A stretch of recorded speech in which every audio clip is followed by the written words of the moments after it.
নমস্কার শ্রোতা ভক্তরা, গতকাল আমি এই নবদ্বীপের 9 ধামের 2টো ধামের কথা শেষ করে দিয়েছি।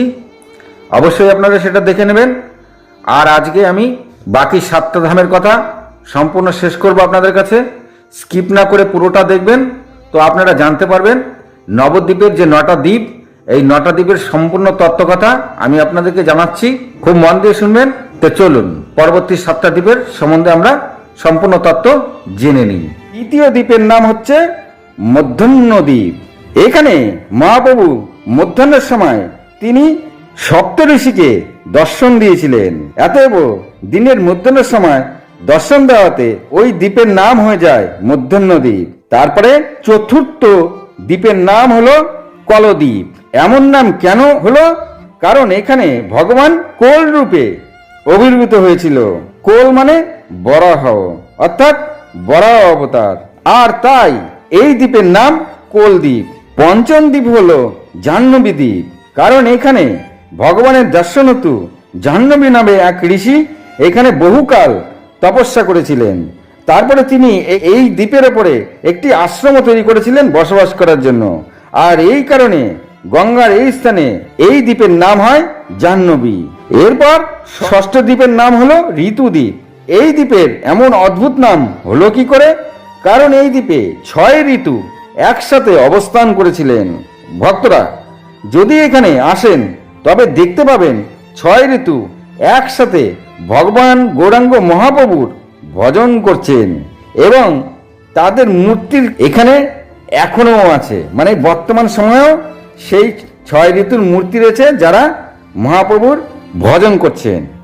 এবার আমরা জানবো সপ্তম দ্বীপ হলো, সপ্তম দ্বীপের নাম মদদ্রুম দ্বীপ। তো আমি আগেই বলেছি যে গোদ্রুম দ্বীপের কথা। তো এখানে গো মানে গাভী আর দ্রুম মানে গাছ, তেমনি এইখানে এই দ্বীপের মদ মানে আনন্দ আর দ্রুম মানে গাছ। তো ভক্তরা আমি অন্য একটি ভিডিওতে বলেছিলাম যে মা গঙ্গা আর শ্রী রামচন্দ্র সীতাকে নিয়ে এই স্থানে এসেছিলেন।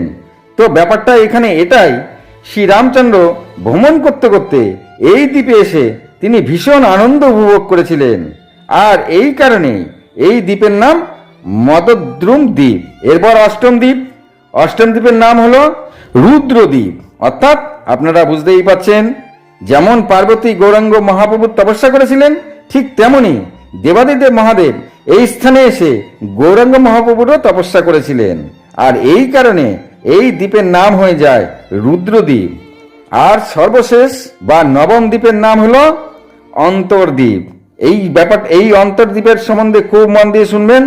আমাদের বর্তমান সমাজে হোক, যেই সমাজেই থাকুক আর যেই কালেই থাকুক আর যখনই থাকুক, সারা জীবন এই অন্তর্দ্বীপের সম্বন্ধে ভালো করে জেনে নিলে খুব ভালো হবে। ছোট থেকে বড় সবাই এই অন্তর্দ্বীপ সম্বন্ধে শোনো। সমস্ত কিছু অন্তরের সমস্ত কিছু আপনি এই দ্বীপে এসে ভগবানকে নিবেদন করে দিন, তাহলে সমস্ত কিছু আপনার অন্তরের পাপ থেকে পুণ্য সব ভগবানের দায়িত্বে চলে যাবে। অন্তর্দ্বীপ সম্বন্ধে, লাস্ট দ্বীপ সম্বন্ধে খুব ভালো করে শুনুন। কেন এমন নাম হলো? কারণ সমস্ত দ্বীপে তীর্থ করার পরে সব নিবেদনের শেষ নিবেদন হলো আত্মনিবেদন। অর্থাৎ সমস্ত ভক্তরা এখানে এসে আত্মনিবেদন করেন, আর এই স্থানে স্বয়ং ব্রহ্মাও এসেছিলেন, আর মহাপ্রভুর ঘোর তপস্যা তিনি করেছিলেন, আর তিনি সমস্ত কিছু আত্মনিবেদন করে দিয়েছিলেন। যেমন করে মহাপ্রভু তার তপস্যায় সন্তুষ্ট হয়ে তাকে বলেছিলেন কি চাও, ব্রহ্মা তখন তার অন্তরের ভাব নিবেদন করে দিয়েছিলেন। তো ভক্তরা ইন্দ্রের মতন ব্রহ্মাও কিন্তু শ্রীকৃষ্ণকে সন্দেহ করে তার খেলার সঙ্গী সাথীকে নিয়ে চলে গেছিলেন, আর 1 বছর তাদেরকে তিনি ঘুম পাড়িয়ে রেখেছিলেন। তিনি দেখতে চেয়েছিলেন আসলে কি এই শ্রীকৃষ্ণ সত্যি কি ভগবান নাকি মিথ্যা। আর তখন শ্রীকৃষ্ণ নিজেকে নিজেই সমস্ত খেলার সঙ্গী সাথী তৈরি করে একইভাবে তিনি খেলা করতেন এবং বিচরণ করেছিলেন। তা দেখে ব্রহ্মা আশ্চর্য হয়ে গেলেন। এমনকি তিনি আরো আশ্চর্য হয়ে গেলেন, তিনি যাদেরকে তার সঙ্গী সাথীদের নিয়েছিলেন ওইভাবে একই চেহারায় বালকদের সঙ্গে পুনরায় একইভাবে শ্রীকৃষ্ণ খেলা করছেন। তখন তিনি তার ভুল বুঝতে পেরে তারপরে তিনি সমস্ত বালকদের আবার ফিরিয়ে আনলেন। তখন শ্রীকৃষ্ণের কাছে ক্ষমাও চাইলেন, শ্রীকৃষ্ণ তাকে ক্ষমাও করলেন।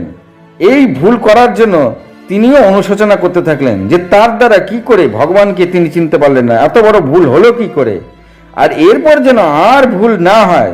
ঠিক এই কারণে তিনি এই নবদ্বীপে এসে তার ধ্যান শুরু করতে থাকলেন। তাই তিনি আগেই এই ধামে এসে মহাপ্রভুর তপস্যা শুরু করে দিয়েছিলেন, আর তিনি তার অন্তর নিবেদন করেছিলেন। তখন মহাপ্রভু বললেন, তুমি যদি অন্তঃকরণ করতে চাও তবে আমার সঙ্গেই একই সময় এই ধরাধামে আসতে হবে। মানে গৌরাঙ্গ মহাপ্রভু ভগবান এতটাই সন্তুষ্ট হলেন তাকে দেখা দিয়ে, তিনি বললেন, তুমি তো আমার অন্তঃকরণের সমস্ত কিছু দিয়ে দিলে, তবে সম্পূর্ণ অন্তঃকরণ করতে হলে আমার সঙ্গেই আসতে হবে এই ধরাধামে। আর এই ভুলের শাস্তি স্বরূপ তুমি জন্ম নেবে যবনকুলে, মানে যে ভুলটা করেছিল তার জন্য তার জন্ম হবে যবনকুলে, আর তোমার নাম হবে হরিদাস। আর এই জন্ম নিয়ে প্রতিদিন 3 লক্ষ নাম তুমি জপ করে যাবে, আর এই নাম প্রচার করবে, তাহলে আমার অনেক সাহায্য হবে, আর এর ফলে আপনার নাম হয়ে যাবে নামাচার্য হরিদাস। এতে ব্রহ্মা ভারী খুশি মনে সমস্ত কিছু মেনে নিলেন। তার জন্যই মহাপ্রভু তার অন্তর নিবেদন গ্রহণও করলেন। যখন সমস্ত কিছু ব্রহ্মা মেনে নিলেন, তখন মহাপ্রভু তার অন্তঃকরণের সমস্ত নিবেদন গ্রহণ করে নিলেন। আর এই জন্য এই দ্বীপের নাম হলো অন্তর্দ্বীপ।